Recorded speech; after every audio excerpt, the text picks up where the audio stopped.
پہلا رکوع ہے آیت 111 سے 121، ہدایت پا لینے کی کوشش کرنا۔ اور اگر ہم ان کے پاس فرشتوں کو بھیج دیتے اور ان سے مردے باتیں کرنے لگ جاتے، اور ہم تمام موجودات کو ان کے پاس ان کی آنکھوں کے روبرو لا کر جمع کر دیتے، تب بھی یہ لوگ ہرگز ایمان نہ لاتے۔ ہاں اگر اللہ ہی چاہے تو اور بات ہے، لیکن ان میں سے زیادہ لوگ جہالت کی باتیں کرتے ہیں۔ کیا پتہ چلا کہ نہ ماننے کے 100 بہانے۔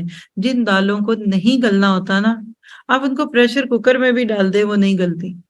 کچھ دل بھی اتنے ہی سخت ہو چکے ہوتے ہیں، ثم قست قلوبکم من بعد ذلک کی طرح۔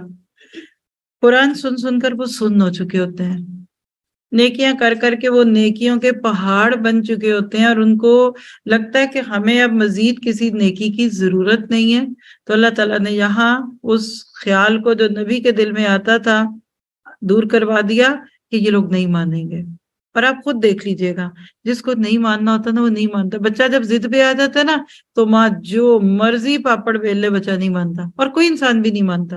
جو ضدی لوگ ہوتے ہیں نا وہ اپنی بات پہ سٹبن ہوتے ہیں، وہ اپنی بات پہ جڑ جاتے ہیں۔